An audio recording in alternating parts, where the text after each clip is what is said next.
Et si la femme qui prêchait la fidélité chaque dimanche était celle qui trahissait son foyer en secret? Dans certaines églises, les chants montent vers le ciel, mais les secrets, eux, descendent dans l'ombre. Bienvenue dans cette histoire africaine, une histoire vraie dans l'âme, mais fictive dans les noms, pour protéger ceux qui sont encore parmi nous. Dans la grande ville animée de Kawela, tout le monde connaissait le pasteur Samuel Ndiaye. C'était un homme charismatique, respecté, un de ces leaders invités par les autorités pour de grandes prières nationales et admiré par les foules. Son église, la citadelle des rachetés, ne désemplissait jamais.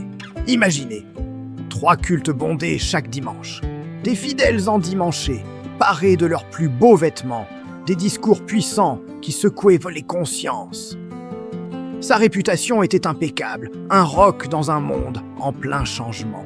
Mais ce qui rendait le pasteur Samuel encore plus admiré, ce n'était pas seulement son ministère. C'était son épouse, Mariam Ndiaye. Belle, élégante, toujours posée, avec un sourire doux qui semblait apaiser les âmes les plus tourmentées. Mariam était le modèle absolu. Toutes les croyantes voulaient lui ressembler.